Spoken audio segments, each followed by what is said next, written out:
In other words, whatever you do in the service of others is not a waste. So even if someone does not appreciate the effort you do to help them, just keep helping people. It is not a waste, and you're just going to reap the rewards somehow. It's The Conversation on TOS Television Network, your digital first Pan-African news network. And you already know we're reaching you from Abuja, that's Nigeria capital city. The conversation, as always, promises to be very insightful and engaging. My name is Adesuwa Osuyi. And I am Sagir Ibrahim. Thank you so much for joining us on the show. Good morning, Sagir. Good it's morning, good to see you Adeswa. today. Good to How are see you you too. doing? Doing quite well.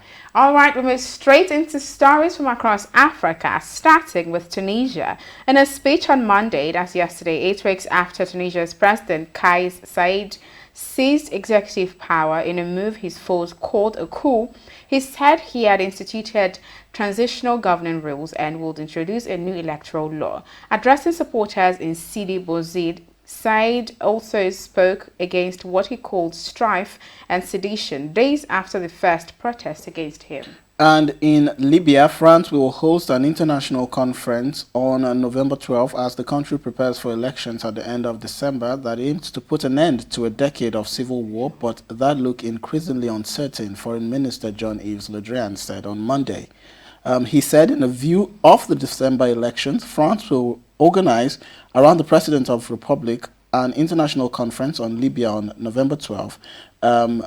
He said this during a press conference on the sidelines of the UN General Assembly. And moving away from that to Rwanda, quite controversial news right there. Paul Rusesabagina, a man portrayed in a film as a life-saving hero during the Rwandan 1994 genocide, has been found guilty by a Rwandan court on Monday of being part of a group responsible for terrorist attacks and sentenced to 25 years in jail. Rusesabagina is guilty of being a member of a terror group and participating in terror activities, Judge Beatrice said.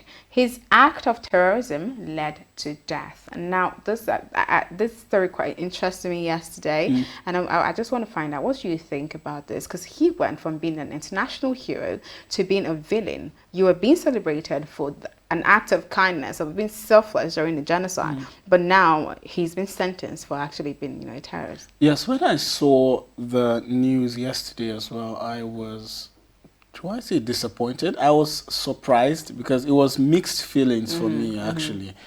For someone who was celebrated for years as a national and international hero to become a villain in his own story and to be condemned by the same people who celebrated him, as the villain this time around. So it's just so terribly unfortunate to see one's fortune just turn to complete, loss, especially when it's the same people who celebrated him that are now condemning him. So it's just pretty sad because like when I saw the story, the first thing in my head was, how do you go from being a hero to being a villain? At what point do you go from I want to save lives despite everything that was going on in 1994 to, well, you can just be a part of people that take lives of people? It's something not everyone would be able to explain. Exactly. All right, that's it for development across Africa here on The Conversation. But before we wrap up the segment, I'll be bringing you COVID-19 updates from across Africa. But before then, I just need you to know that COVID is real. It's still ravaging. It's still killing people. So do your part to ensure that you and the next person is safe. COVID-19 update, and after that, we'll be bringing you the big story.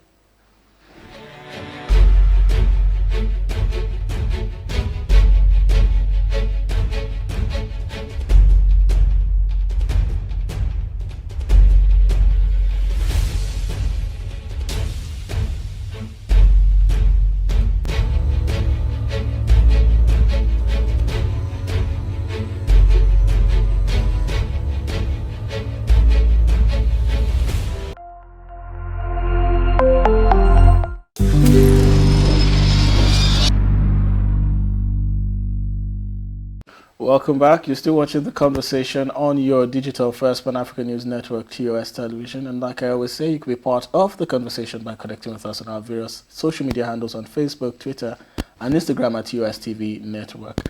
You can also watch the conversation via our website at www.tostvnetwork.com, as well as stream and watch a recap of the conversation via our YouTube page at TOS TV Network. Don't forget to like and subscribe.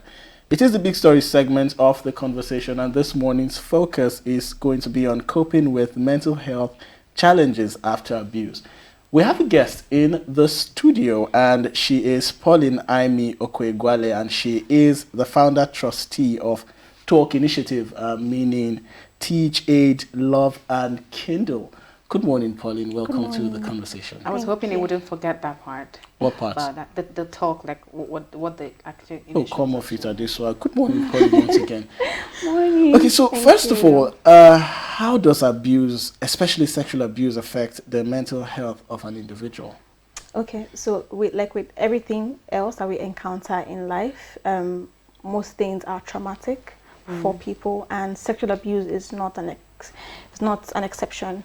Now, trauma is simply injury to the mind. Okay. Yes. So when your mind is injured, of course, you're going to have challenges coping on a day-to-day basis. So yes, people who have been abused, would I say face the most challenges? No, but I mean they have deep negative impacts on their lives.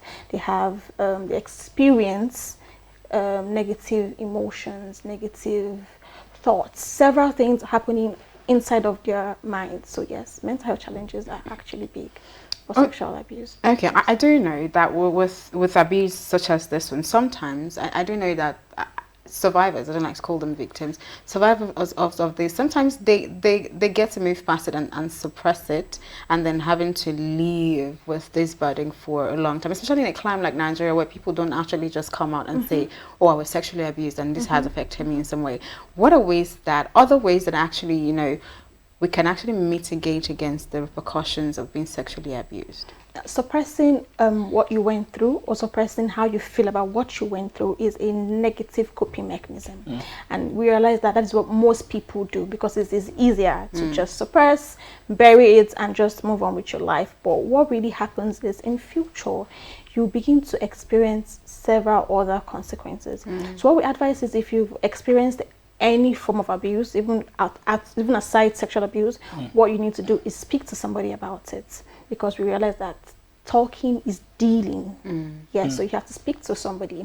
Maybe you might not have access to a professional, but it's important that you open up about what has happened to you, and then do your possible best to get to a professional that can help you through various techniques and means to get you. Right. So let's extend on negative coping mechanisms as well as talk about statistics. I hope I'm right, but I think it's 1 in 5 girls, right? Or Absolutely. 1 in 3? 1 in 5 girls is going to face abuse before they get to age 15 or 18.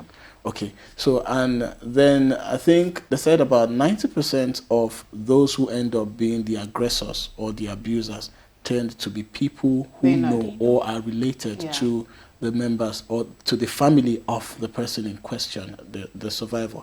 So the question I want to ask is, at what point does it become, necessary, or at what point does one begin to act, especially when you have a family of people who are telling you, look, don't go outside saying all these things. If you do so, you're going to bring shame to the family. And especially when, we have a society where people will tend to deny that something happens, especially when the elders in the family believe that this person is not capable of doing such. So at what point do we begin to, create an awareness to say, look, this is absolutely wrong. An abuse is an abuse. It doesn't matter who is involved, but whoever is and is found guilty of doing such should be punished. I get this question a lot, and I always say that the point where you start talking is at the point when you know. Okay. So of course, to get to somebody, you have to know the person or know someone that knows the person or something. Yes. So, 90% of cases is usually known. The abuser is usually known to the victim or the family. For example, Talk Initiative was founded based on my personal experience, and it was someone that I knew. It was an uncle, yes, and it lasted for a very long time. So, and Luckily for me, I didn't have my family telling me to shut up or don't talk. I just did not talk about it on my own. Yes, and I dealt with that for a very long time. So I feel like once somebody has the courage to come up and talk about something, it is important for that issue to be investigated, regardless of whoever that is involved, whether it is someone that you know or someone that you do not know, because it takes a lot for a survivor to open up about an abuse. Okay. Yes. So once you know about it, whether you're related to the person or not, please take action. Yes, and it's important to not suppress people. Encourage people to talk about what has happened to them. And because the topic is very sensitive, it's very, very sensitive. Most families tend to say, oh, don't talk about it. Let's protect our family name. That is the time you need to talk about it, because I mean, you end up damaging your own self. You are the one going through the pain. They are not going through the pain or the trauma. It is you, and it is you that needs to heal and needs to move on with your life in a very good way. So you need to open up about whatever it is. Okay. I do know that we're out of time, but quickly, I know you'll have a conference coming up to address issues. Yes, so in the next 1 minute, just tell us what the conference is about. Okay, so it's going to be ensuring awareness and support for everybody that has been abused sexually. We're going to talk about mental health. We're also going to talk about adverse childhood experiences, which will include things that occurred before you turned 18 years old. Yes, and then we'll have speakers, clinical health psychologists come around to talk to us about these things.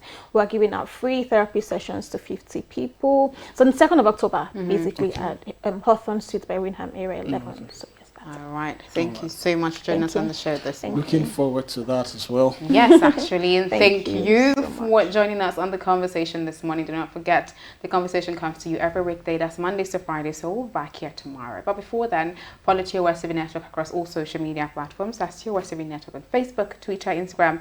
And of course, subscribe to our YouTube channel. You can also stream the conversation on other programs on www.tostvnetwork.com. My name is Adeso Alsui. And I am Sagir Ibrahim. Thank you so much for watching. Stay safe, and we'll see you tomorrow.